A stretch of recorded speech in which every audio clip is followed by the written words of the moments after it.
not a lawyer, but have you seen Damon Dash's recent Breakfast Club interview where he mentioned a man named Chris Brown?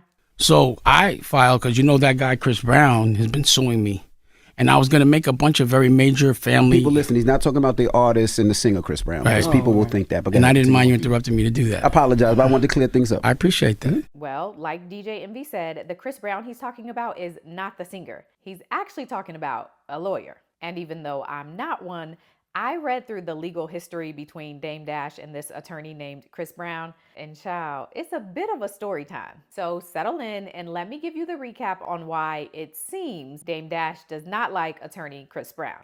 So it all starts with a 2018 movie called Dear Frank.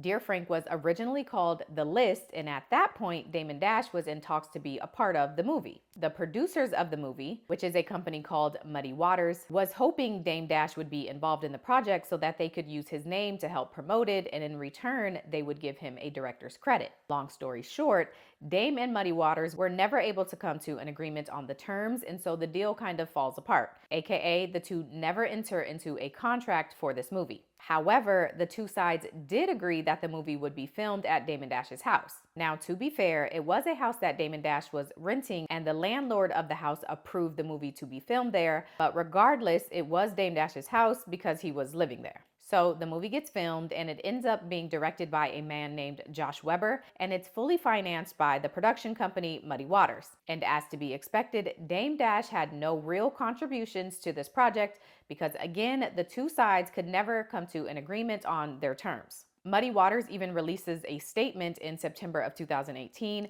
saying that due to creative differences, Damon Dash has been released as director, but the movie will continue to be completed and the name will be changed from The List to Dear Frank.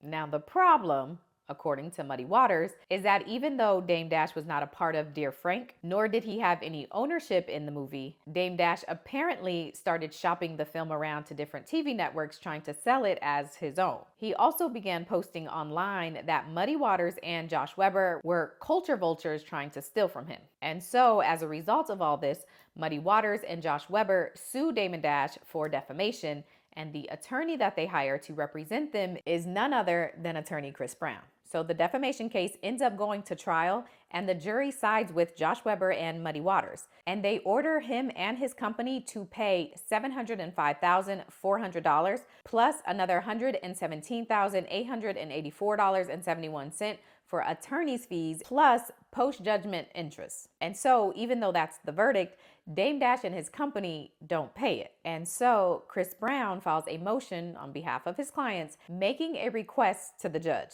You ready for it? Chris Brown asked the judge to make Dame Dash sell his 1/3 ownership of Rockefeller Records, handed over in the form of a stock certificate, so that the U.S. Marshal could then sell Dame's 1/3 ownership of Rockefeller Records at a public auction. And then the proceeds from that auction be used to pay the money that is owed to Muddy Waters, Josh Weber, and Chris Brown in the form of attorney fees. Side note, Jay-Z and a man named Kareem Burke were the other owners of Rockefeller Records, and they objected to this request, saying that according to their Rockefeller Records bylaws, owners aren't allowed to sell their stake in the company unless it's approved by their board of directors. The judge said, "Nice try." In New York, you're not even allowed to require a stockholder to get approval from the board before selling their stock. It's actually illegal and against public policy. So the judge rules that the stock can be sold. But y'all, that's not even it. The City of New York Department of Social Services somehow hears that Damon Dash might be selling his stake in Rockefeller Records, so they submit a letter to the judge saying, hey, he owes us some money too. $145,000 in back child support, to be specific. And we get first dibs because we're the state.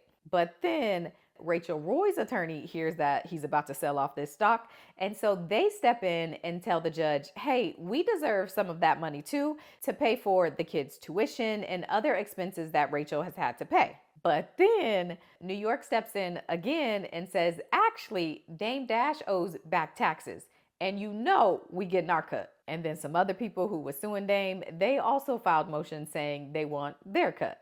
You get the point. So anyway, this auction actually happens on November 14, 2024. And while the lead up is happening and motions are being filed, Chris Brown picks up additional clients who want to sue Dame Dash. In February of 2019, so a couple years before the auction, Chris Brown sued Dame Dash on behalf of a woman named Edwina Brooks. And Brooks accused Dame Dash of trademark and copyright infringement relating to a book that she made called Maffietta. Edwina Brooks says that she initially brought Dame Dash on to help her turn the book into a movie, but because of his behavior and other issues that they had, she ended up firing him in 2016. However, according to Edwina, in 2017, Dame Dash began promoting this Maffietta movie on his Instagram page. He then also placed it on iTunes and he placed it on his own subscription service.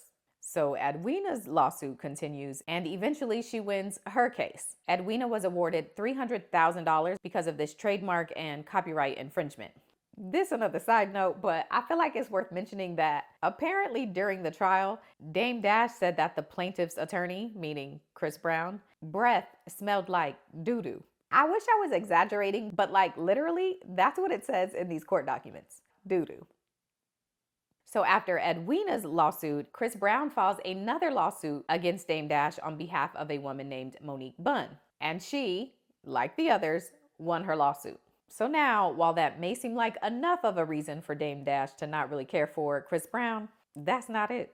Chris Brown himself also sued Dame Dash for defamation. In 2021, Chris Brown filed a lawsuit against Dame Dash, saying that Dash began defaming him when Brown filed the first lawsuit on behalf of Muddy Waters and Josh Weber. In the lawsuit, Chris Brown stated that Dame Dash called him a con man and also posted some defamatory things on the Dusko Poppington Instagram account. In the documents, Chris Brown also referenced a Breakfast Club interview that Dame Dash did back in 2020. The question is, why does Chris Brown himself have so many different lawsuits against me in 1 year, and all of them are frivolous? And he's not talking about Chris Brown, the artist. I know Chris Brown, the lawyer. Like, no, Chris if you Brown ever is an see attorney. somebody with a bad suit and he look like Mr. Bookman, And so as a result of the many remarks that Chris Brown says Dame made about him, Brown says that he's had to explain to his clients such as Fred Hammond, Tion T-Boz Watkins, and others the allegations Dame has made against him. Another side note, apparently a couple months before defamation trial, Damon Dash's attorney filed a motion to withdraw from being Dame's attorney because according to him, there was a complete breakdown of communication, respect, and professionalism between him and Dame. He went on to say that the relationship is irreconcilable and he wanted out. But the judge denied the request. He made him keep being Dame Dash's attorney. So the Chris Brown Dame Dash defamation trial proceeded on. It was a one-day trial, and the jury of that trial ultimately found that Dame Dash and Poppington LLC did defame Chris Brown. They awarded Chris Brown $100,000 because of this defamation. And so that's it from what I could find. That is a brief recap of the history between Dame Dash and this man named Chris Brown, who is not the singer. Ciao. Did y'all know all this?